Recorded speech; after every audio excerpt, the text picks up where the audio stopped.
अस्सलामुअलैकुम। बोलीस में खुश आमदीद। मैं हूँ गौहर इशरत। मैं हूँ महरुख शहरियार। बुलेटिन का बाकायदा आगाज करेंगे। अब तक की सबसे बड़ी खबर के साथ आपको बताएं कि फील्ड मार्शल सैयद आसिम मुनीर की अस्करी काबिलियत और सिफारती महारत की आलमी सतह पर भी पजीराई होने लगी है। आलमी जरीदे वाशिंगटन टाइम्स ने आसिम मुनीर को मर्द आहन करार दिया है। वाशिंगटन टाइम्स के मुताबिक सैयद आसिम मुनीर जनूबी एशिया में सदर ट्रंप के नए स्ट्रेटेजिक पार्टनर बन सकते हैं। इनमें सख्त फैसले लेने की भरपूर सलाहियत मौजूद है। मजीद कहा गया कि फील्ड मार्शल सैयद आसिम मुनीर को खुद नुमाई और सियासत में कोई दिलचस्पी नहीं। पाक भारत कशीदगी के दौरान फील्ड मार्शल की मकबूलियत में नुमाया इजाफा हुआ है। आसिम मुनीर की खूबियां इन्हें सदर ट्रंप के लिए फितरी शराकतदार बनाती हैं। अपडेट करेंगे आपको। चीनी वजीर खारजा वांग जी पाकिस्तान के 3 रोज़ा दौरे पर इस्लामाबाद पहुंच चुके हैं। इस मौके पर नायब वजीर आज़म और वजीर खारजा इसहाक डार की जानिब से उनका इस्तकबाल किया गया है। पाकिस्तान और चीन के दरमियान स्ट्रेटेजिक डायलॉग का छठा दौर आज इस्लामाबाद में होगा।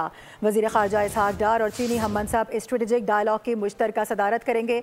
डायलॉग में 2 तरफा ताल्लुकात को मजीद फ़रोग देने पर भी बातचीत की जाएगी। यह अहम मौका, अहम दौरा है और ये बताया जा रहा है कि चीनी वजीर खारजा वांग जी पाकिस्तान के 3 रोज़ा दौरे पर इस्लामाबाद पहुंच चुके हैं। इस मौके पर नायब वजीर आज़म और वजीर खारजा इसहाक डार की जानिब से उनका इस्तकबाल किया गया है।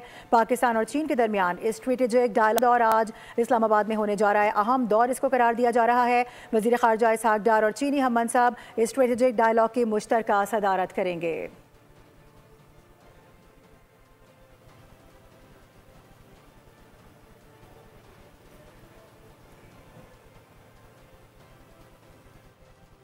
पाकिस्तान और चीन के दरमियान स्ट्रेटेजिक डायलॉग का छठा दौर आज इस्लामाबाद में हो रहा है। डायलॉग की मुश्तरका सदारत वज़ीर ख़ारजा इसहाक डार और इनके चीनी हम मनसब करेंगे। चीनी वज़ीर ख़ारजा का 2 रोज़ा दौरा दोनों ममालिक के दरमियान आला सतह के रवाबित के तसलसल का हिस्सा है, जबकि डायलॉग का मकसद हम मौसमी स्ट्रेटेजिक कोऑपरेटिव पार्टनरशिप को मज़ीद गहरा करना और 2 तरफा ताल्लुकात के तमाम पहलुओं को फ़रोग देना है।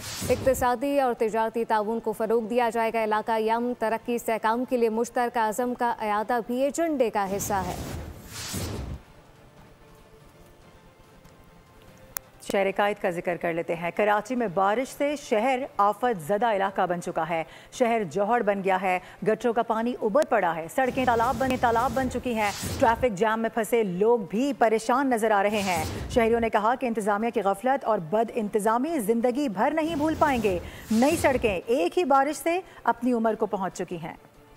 कराची में बारिश क्या हुई, गटरों का पानी उबल पड़ा, सड़कें तालाब बन गई, अंडरपासेस नो गो एरिया बन गए। बारिश के बाद कराची की सूरत हाल किसी कयामत से कम नहीं। नई सड़कें भी एक ही बारिश में अपनी उम्र को पहुंच गईं। ट्रैफिक जाम में फंसे शहरियों का कहना था कि ताउम्र ये एहसास नहीं भूल पाएंगे।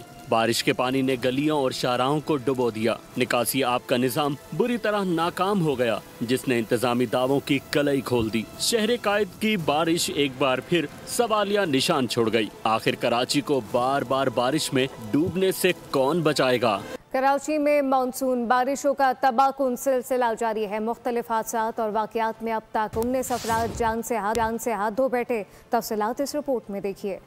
कराची में बारिशों से होने वाले नुकसानात फिर भी पूरे हो जाएंगे, लेकिन इंसानी जानों के नुकसान की कोई भरपाई नहीं। कराची में तूफानी बारिशों ने अब तक 19 अफराद की जिंदगी को निगल लिया। गुलिस्तान जौहर में बारिश के बायस घर की दीवार गिरने से खातून और बच्चों समेत 5 अफराद जान से गए। औरंगी टाउन में भी घर की दीवार गिरी, जिसमें एक बच्चा जाँ भाग हुआ। मुख्तलिफ इलाकों में करंट लगने से 6 अफराद जान से गए। करंट लगने के वाक़यात न्यू कराची, डिफेंस फेज 6, शार फैसल और शाह फैसल कॉलोनी में पेश आए। सड़कों पर गड्ढे पड़ गए, बारिश में नजर न आए और 2 अफराद की जान ले गए। न्यू कराची, गुरु मंदिर, औरंगी टाउन 7 नंबर और सब्जी मंडी से नदी नालों में डूबकर 5 अफराद जाँ भाग हुए। गुज़श्ता रोज लियारी नदी में डूबने वाले 11 साला यूनुस की लाश आज निकाल ली गई। तफसीली रिपोर्ट आपने मुलाहिजा की है। कराची में तीसरे रोज भी सड़कों पर बरसाती पानी जमा है। पानी की निकासी का कोई निजाम मौजूद नहीं है। शहरी अजियत में मुब्तला है। गुरु मंदिर पर इस वक्त शदीद ट्रैफिक जाम बताया जा रहा है। वहीं से रिपोर्ट कर रहे हैं हमारे नुमाइंदे, हमारे साथ मौजूद होंगे मोहम्मद काशान बताएगा इस वक्त सूरत हाल कैसी देख रहे हैं, लोगों की जानिब से क्या रद्द अमल आ रहा है?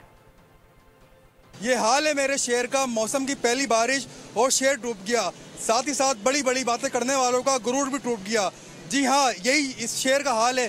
कैमरामैन मनाज़र दिखाएंगे। आज बारिश का तीसरा रोज़ है, लेकिन शहर के जो ये हमारे शहरी हैं, इस शहर के बासी हैं, बेयार और मददगार, अपनी गाड़ियों को धक्का लगाते हुए आज तीसरे रोज़ भी अपने मंजिल मकसूद की जानिब जा रहे हैं। मेरे शहर का ये हाल हो चुका है, लेकिन कोई पूछने वाला नहीं है। अब इसी हवाले से शहरी भी मेरे हमरा मौजूद है, हम इनसे भी बात करेंगे कि शहर की तबाहाली का असल जिम्मेदार कौन है। सर ये बताइएगा, मामला क्या है ये सर? भाईजान, मामला ये है कि किसी को काम करने की फुर्सत हो तो करे ना यार। जिसको देखो आता है अपनी जेब भरता है, साइड हो जाता है, अपनी जेब बजट निकलता है रोड के लिए, ये सारा अपनी जेब में डाल लेते हैं। तो यही हाल होगा मेरे भाई। अवाम है ही पागल, सही है ना। इंसानों के साथ ये हाल नहीं होता, ये जानवरों के साथ होता है। हम लोग जानवर हैं।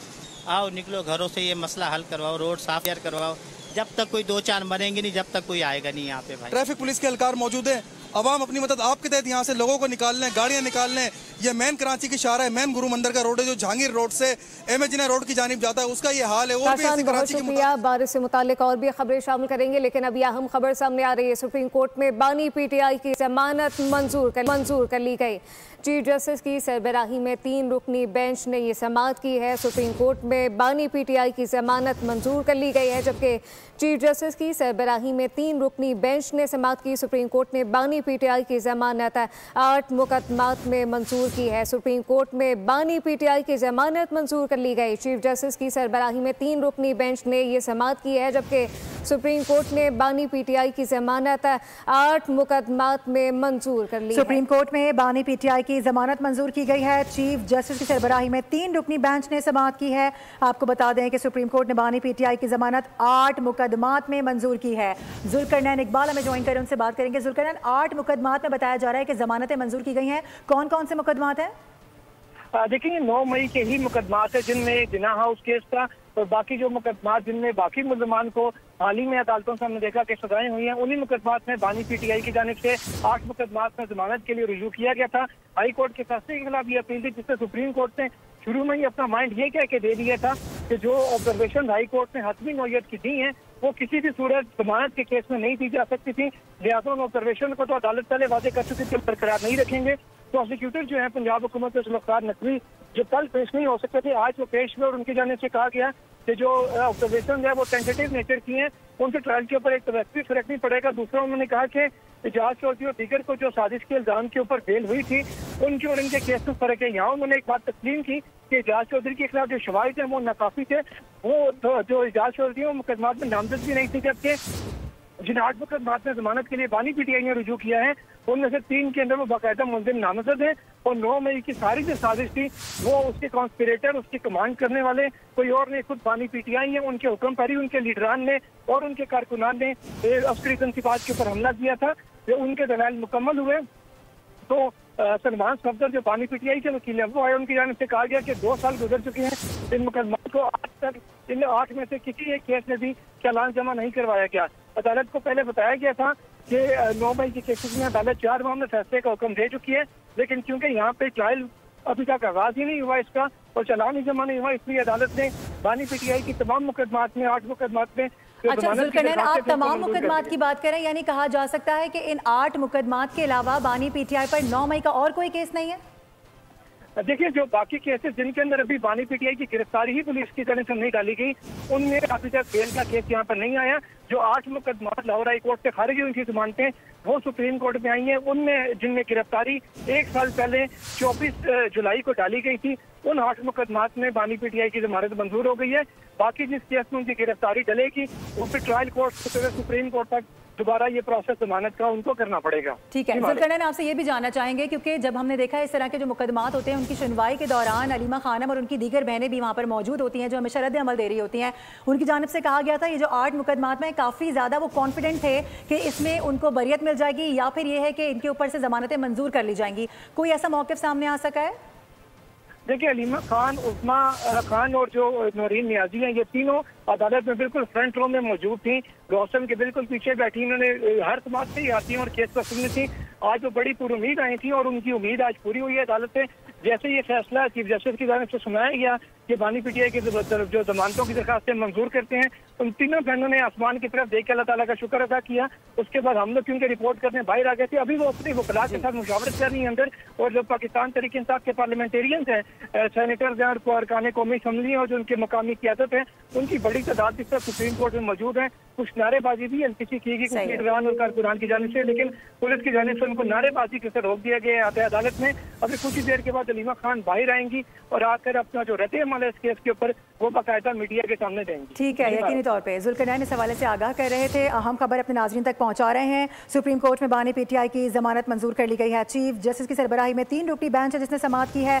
बानी पीटीआई की 9 मई के 8 मुकदमात में जमानतें मंजूर हो गई हैं। जिस तरह से हमारे नुमाइंदे जुल्करनैन इकबाल हमें बता रहे थे कि 8 मुकदमात के अलावा अभी तक किसी और केस में गिरफ्तारी नहीं डाली गई है, तो फिलवक़्त कहा जा सकता है कि तमाम के तमाम मुकदमात यही थे जिसमें जमानतें मंजूर कर ली गई हैं। ऑब्जर्वेशन को पहले ही रद्द कर दिया गया था अदालत की जानिब से और उसके बाद हमने देखा कि यह अहम फैसला सामने आया है। इसी दौरान उनके अहले खाना भी वहाँ पर मौजूद थे जिनकी जानिब से अल्लाह का शुक्र अदा किया गया है। जुल्करनैन इकबाल हमें अपडेट कर रहे थे। बानी पीटीआई की 8 मुकदमात में जमानत मंजूर कर ली गई है। ये बड़ा अहम फैसला है और अपने नाज़रीन को याद दिलाएं कि ये वही अदालतें हैं जिनकी जानिब से 9 मई के दीगर केसेस बनाए गए थे दीगर कारकुनान पर, जिन पर 10-10 साल, 6-6 साल और 3-3 साल कैद की सजा दी गई थी। लेकिन उसके बावजूद हम देख रहे हैं कि यहाँ पर बानी पीटीआई की जमानतें मंजूर कर ली गई हैं। जमानतें तो मंजूर कर ली गई हैं। एक मरतबा फिर जुल्करनैन इकबाल का रुख करते हैं। जुल्करनैन, आगाह कीजिएगा, सुप्रीम कोर्ट में बानी पीटीआई की जमानत मंजूर कर ली गई है। बानी पीटीआई की 9 मई के 8 मुकदमात में ये जमानतें मंजूर हुई। जी 8 मुकदमात थे। मेनली इनका मुकदमात का ताल्लुक लाहौर से था, जहाँ पर जैसे थाना शादबान का केस था और दीगर केसेस थे जिनमें जिलादारियों में जलाओ गिराव था, तोड़ फोड़ था, जिना हाउस के ऊपर हमला। इसमें पहले 3 समातें तो ऐसी हुई जिसके अंदर सिरे से कोई कार्रवाई नहीं हो सकी। सबसे पहली समात में खुद बानी पीटीआई के वकील सलमान सफदर मौजूद नहीं थे। दूसरी जो समात हुई उसके अंदर जो चीफ जस्टिस हैं याहिया अफरीदी, उन्होंने कहा कि उन्होंने फाइल नहीं पढ़ी हुई, लिहाजा एक दिन का फिर इल्तवा आ गया। तीसरे दिन फिर जो प्रोसिक्यूटर है पंजाब हुकूमत के जुल्फ़कार नकवी, वो मौजूद नहीं थे नासादी तबीयत की वजह से। तो आज तक समात आई थी, आज वो पेश हुए और उन्होंने अपने दलाइल दिए। पंजाब हुकूमत को बेसिकली कहा गया था कि आप लाहौर हाई कोर्ट के फैसले का अगर दिफा करने में कामयाब हो गए तभी हम सलमान सफदर को सुनेंगे। आज वो जैसे वो हवाला दिया गया कि बानी पीटीआई पे चूंकि साजिश का इल्जाम है कि उन्हें, तो साजिश के हवाले से जो शरीक मुल्ज़िमान थे जिनमें इजाज चौधरी हैं, उमर सरफराज चीमा थे, हाफिज फरहत अब्बास थे और शेख इम्तियाज जो पीटीआई लाहौर के थे सदर थे उस तक, इन तमाम के केसों का क्योंकि इनकी सुप्रीम कोर्ट से जमानतें हुई थी उनका हवाला दिया गया और अदालत ने उनसे पूछा कि कोई एक केस ऐसा बता दें पंजाब हुकूमत जिसमें साजिश के इल्जाम पर सुप्रीम कोर्ट ने जमानत ना दी हो। वो इसका कोई ठोस जवाब देने में नाकाम रहे। जब उन्होंने एक केस को डिस्टिंग्विश करने की कोशिश की इजाज चौधरी से, तो उसके ऊपर जजेस ने कहा कि इजाज चौधरी की मौके पर मौजूदगी भी अदालती फैसले के मुताबिक थी और साथ ही साथ उन्होंने कहा कि उनसे साजिश का भी इल्जाम था। अदालत ने उनको जमानत दी थी, तो क्यों ना बानी पीटीआई को भी जमानत दी जाए। इस पर पंजाब हुकूमत की तरफ से ये तस्लीम किया गया कि इजाज चौधरी मौके पर मौजूद नहीं थे, उनके खिलाफ एविडेंस भी नाकाफी थे। जो बानी पीटीआई हैं इनके खिलाफ तमाम शवाहिद मौजूद है। फिर पूछा गया उनसे कि क्या एविडेंस है आपके पास बानी पीटीआई के खिलाफ। उन्होंने बताया कि 3 पुलिस एहलकार हैं। जी ठीक है, जुल्करनैन हमें अपडेट कर रहे हैं बानी पीटीआई के हवाले से। ये बड़ी अहम खबर इस वक्त मौसूल हो रही है। सुप्रीम कोर्ट में बानी पीटीआई की जमानत मंजूर कर ली गई है। चीफ जस्टिस की सरबराही में 3 रुकनी बेंच ने समाअत की है। बानी पीटीआई की 9 मई के 8 मुकदमात में जमानतें मंजूर की गई हैं। बहुत शुक्रिया आपका जुल्करनैन। अहम खबर अब तक पहुंचाएंगे। डीजी ISPR की तलबा से खिताब के बाद गैर रस्मी गुफ्तगू। आर्मी चीफ की जानिब से किसी सहाफ़ी को कोई इंटरव्यू नहीं दिया गया है, ये वाजे कर दिया गया है। सोहेल वड़ाइच के जिस कॉलम की बात है वो ब्रसल्स का इवेंट था। इवेंट में PTI का कोई तस्करा हुआ, ना ही मौफी का कोई जिक्र। ISPR की जानिब से ये वाजे किया गया है सोहेल वड़ाइच की ये एक नामुनासिब हरकत थी।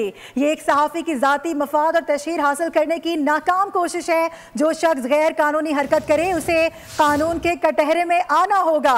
बहुत वाज़े अल्फाज में कहा कि इदारों को समझदारी का मुजाहिरा करना चाहिए, मीडिया को समझना चाहिए कि ये मुनासिब नहीं। फौज एक जिम्मेदार इदारा है। DG ISPR lieutenant general Ahmed Sharif Chaudhry की जानिब से वाजे किया गया है। ये अहम गुफ्तगू की गई। मजीद क्या तफसीलात हैं नुमाइंदा खुसूसी सलमान अवान से जानते हैं। जी सलमान बताइएगा, गैर रस्मी गुफ्तगू की गई है। जी बिल्कुल ऐसा ही है। डीजीआई इश्तियार ने अब से कुछ देर पहले इस्लामाबाद में तलबा के साथ उनकी एक इंटरेक्शन थी और उस तलबा के साथ इंटरेक्शन के बाद उन्होंने सहाफ़ियों से गैर रस्मी गुफ्तगू भी की और डेफिनेटली इस गुफ्तगू के अंदर एक बहुत ज़्यादा जो क्वेश्चन उनसे किया गया, बहुत ज़्यादा जो उनसे सवाल पूछा गया, वो एक इंटरव्यू का था या एक कॉलम का था, जो कि हम जानते हैं कि सोहेल बड़ाइच मुल्क के सीनियर सहाफ़ी हैं, उनकी जानिब से कॉलम लिखा गया और उस कॉलम के अंदर ऐसा तासुर मिला कि उनकी गालिबन आर्मी चीफ के साथ मुलाकात हुई है और उस मुलाकात के ऊपर मबनी उन्होंने कॉलम लिखा और इस कॉलम के हवाले से उनकी जो तासुर फैला उसको डीजीआई इश्तियार की जानिब से मुकम्मल तौर पर हम कह सकते हैं कि रद्द कर दिया गया है, क्योंकि उन्होंने कहा कि ब्रसल्स का एक इवेंट ऐसा था जिसमें बहुत सारे लोग वहां पर मौजूद थे, पाकिस्तानी डायस्पोरा से आर्मी चीफ का खिताब था, लोगों ने आर्मी चीफ के साथ तस्वीर भी बनवाई, आर्मी चीफ ने वहां पर एक खिताब भी किया और उसके इवेंट के अंदर डीजीआई इश्तियार ने बड़े दो टोक अल्फाज में वादे किया है कि पीटीआई का कोई जिक्र हुआ है, ना ही किसी माफी की बात की गई। एक सहाफी की जानिब से जाती मफाद और तशहीर हासिल करने की कोशिश की गई और सोहेल बड़ाइच की ये एक इंतहाई नामुनासिब हरकत थी, ये कहना है डीजीआई इश्तियार का। और जो शख्स वो समझते हैं कि गैर कानूनी हरकत करे उसे कानून के कटहरे में आना चाहिए और उसको माफी से लिंक करना जो है बिल्कुल एक डिफरेंट उसको एस्पेक्ट देता है, डिफरेंट उसको एक तासुर देता है, जिसको डीजीआई इश्तियार की जानिब से रद्द किया गया। और जब उनसे पूछा गया कि ये कॉलम छापने वालों के खिलाफ या कॉलम लिखने वालों के खिलाफ कोई कार्रवाई होगी, तो उनका कहना था कि बहुत वाज़ेह अल्फाज में कहा गया है कि इदारों को समझदारी का मुजाहरा करना चाहिए और मीडिया को भी देखना चाहिए कि ये बिल्कुल मुनासिब नहीं है कि जो चीज़, जो इवेंट, जो बात जिस तरह से नहीं हुई उसको एक बिल्कुल गलत रंग के अंदर पेश किया जाए। और डीजीआई इश्तियार की जानिब से इस बात पर भी अफसोस का इजहार किया गया कि एक सीनियर सहाफ़ी ने इंतहाई गैर जिम्मेदारी का मुजाहरा किया था। उनका कहना था कि पाकिस्तान की मुसल्लह अफ़वाज, पाक फौज एक जिम्मेदार इदारा है, उनकी तरफ से उनसे इस किस्म की बात मंसूब करना या इस किस्म का तासुर देना इंतहाई नामुनासिब है। इसके साथ ही उन्होंने जो तलबा से खिताब किया उसमें उन्होंने जिक्र किया पाकिस्तान की दिफाई बजट के हवाले से बात हुई, ऑपरेशन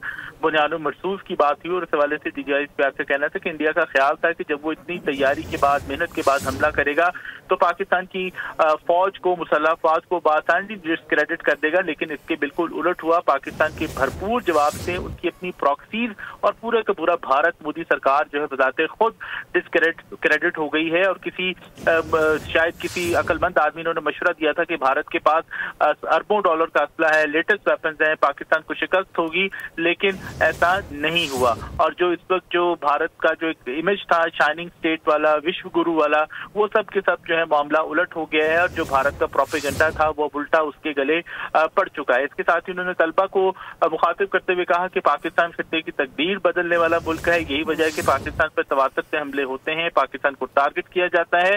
नौजवानों को पाकिस्तान की जो नजरियाती असास है, मिरास है, वो समझनी चाहिए और अपनी ताकत पहचाननी चाहिए। और जिस दिन नौजवान अपनी ताकत पहचान गए, किसी ख्वारिज या प्रॉक्सी का डर नहीं रहेगा। फतेह मक्का के वाक़े का हवाला दिया कि उस वक्त नबी पाक सल्लल्लाहु अलैहि वसल्लम ने फरमाया था कि हक आ गया और बातिल मिट गया और बेशक बातिल मिटने के लिए ही है। और नबी पाक को भी उन्होंने हवाला दिया कि बहुत मुश्किलात देखने के बाद फतेह मक्का नसीब हुई थी और बहुत मुश्किलात से ये जो अचीवमेंट थी वो हासिल हुई थी। शायद हमें भी पाकिस्तान की तरक्की के लिए, तामीर के लिए मुश्किलात का सामना करना पड़े। तो बुनियादी तौर पर जो आज की गुफ्तगू है वो बड़े इंपॉर्टेंट पॉइंट्स के ऊपर हुई। तलबा के साथ उनकी इंटरेक्शन भी बहुत इंपॉर्टेंट थी, लेकिन जो मुलाकात और कॉलम के बाद जिस तरह से ढंढोरा पीटा जा रहा था और उसके ऊपर बहुत ज्यादा वावेला मचाया जा रहा था, माफी तलाफी का, माफी मांगने का, उसको डीजीआई इश्तियार की जानिब से बिल्कुल मुस्तरद कर दिया गया है कि उस मुलाकात के अंदर किसी पीटीआई का जिक्र नहीं हुआ, किसी माफी का जिक्र नहीं हुआ। और उसके साथ साथ जो जजा और सजा का मामला है वो अदालत में है। जिस शख्स ने भी कोई गलती की है, खिलाफ कानून हरकत की है, गैर कानूनी हरकत की है, उसे कानून के कटहरे में आना चाहिए। सलमान, मैं आपको यहाँ पे इंटरप्ट करूंगी, मुझे ये बताइएगा, जाहिर है एक बड़े जाने माने सहाफ़ी हैं, तासुर ये भी दिया जाता है कि सोहेल बड़ाइच एस्टैब्लिशमेंट के भी काफ़ी करीब हैं और उनकी जानिब से ऐसा बयान दे देना और फिर उसके बाद कॉलम के जरिए मुस्तकिल तौर पर ट्वीट्स करना, आप समझते हैं अब क्या इस हवाले से खबरें मौसूल हो रही हैं कि वाकई इनके खिलाफ अब बाकायदा कार्रवाई की जाएगी? क्योंकि इनकी वजह से बहुत सी ऐसी चीज़ें सामने आई हैं जो नहीं आनी चाहिए थी, जो नहीं थी। देखिए, नो डाउट इसमें कि सोहेल बड़ाइच साहब बहुत सीनियर सहाफ़ी हैं, बहुत लोगों के, बहुत सारे सहाफ़ियों के उस्ताद भी हैं, उन्हें बहुत इंपॉर्टेंट मकाम हासिल है पाकिस्तान की सहाफत में, उनका बहुत कंट्रीब्यूशन है। लेकिन जिस तरह से डीजीआई इश्तियार ने उनके कॉलम के बारे में और उस कॉलम के अंदर जिस तरह से तासुर दिया गया उसके ऊपर बात की है। सुहेल बड़ाइच अक्सर और बेशतर जो है मुख्तलिफ इस्तारों में मुख्तलिफ तशबीहात के अंदाज के अंदर अपना कॉलम लिखते हैं और इस कॉलम के अंदर भी कुछ इसी किस्म का तासुर सबसे पहले तो मिला कि शायद उनकी फील्ड मार्शल सईद आसिम मुनीर के साथ 1-on-1 मुलाकात हुई है। इस मुलाकात के अंदर कोई इंटरव्यू हुआ है, ऐसी बात बिल्कुल भी नहीं थी। इसी को रद्द किया गया है और उसके बाद जो फिर हमने देखा कि जिस तरह का प्रोपेगेंडा किया गया इस कॉलम को लेकर, इस कॉलम को बुनियाद बनाकर, वो बहुत गलत था। और उसके बाद फिर सुहेल बड़ाइच ने एक कंटिन्यूटी के अंदर एक कॉलम भी लिखा जिसके अंदर उन्होंने किसी कैदी को मुखातिब करके बात की। तो इस 2-3 कॉलम्स उनके आगे पीछे आए हैं, उससे डेफिनेटली इस किस्म का तासुर मिल रहा था। एक ऐसी बात जो है वो सामने आ रही थी जो कि हकीकत में हुई ही नहीं। ना पीटीआई का जिक्र किया गया उस मुलाकात में, ना किसी मौके की बात की गई। तो ये डेफिनेटली जो है इंतहाई नामुनासिब था और इसी का जिक्र किया है। इदारों के खिलाफ कार्रवाई जो काफी है सुहेल बड़ाइच, तो उसको रिलेट करते हुए कहा गया है कि ऐसा कुछ नहीं है और बाकायदा ये भी वाज़ेह किया गया है इस तरह की जो खबरें फैला रहे हैं उनके खिलाफ कार्रवाई होगी। कैसे देख रहे हैं?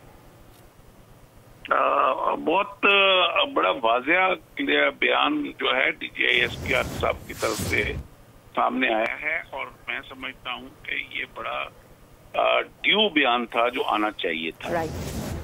देखें, ये शुरू से हमारे बदकिस्मती से हमारे इस कल्चर का वतीरा रहा है कि इत्तेफाक से अगर किसी अहम शख्सियत ने उस बंदे को एक इज्जत दे दी है, उसके साथ कोई पिक्चर अपनी खिंचवा ली है या उसके साथ कोई दो बातें खड़ी होकर कर ली हैं, तो उनको इस तरह बढ़ा चढ़ा कर इतना बढ़ावा देकर कि मेरा इंटरव्यू हो गया है और मेरी ये बात हुई है, मेरी वो बात हुई है, तो इस सिर्फ अपने आप की प्रोजेक्शन के अलावा और कुछ भी नहीं होता। फॉल्स प्रोजेक्शन अपनी करने के लिए, अपनी एक न्यूसेंस शो करने के लिए, अपनी एक फॉल्स इम्पोर्टेंट मीडिया में बताने के लिए इस चीज को हाईलाइट किया जाता है और ये बड़ी टेम्परेरी होती है, बड़ी सतही सी बात होती है सहाफत में।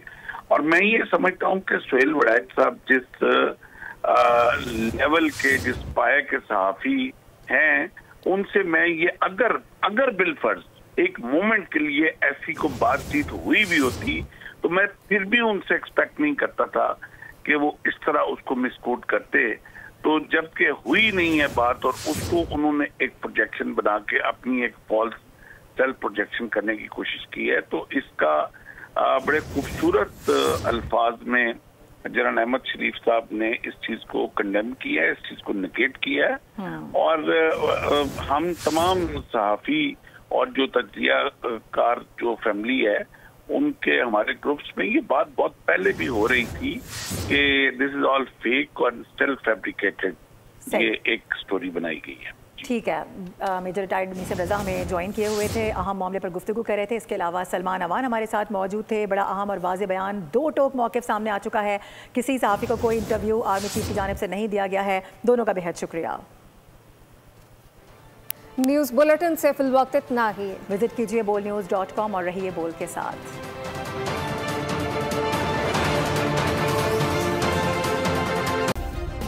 सब्सक्राइब करें और बेल दबाएं ताकि कोई खबर रह न जाए।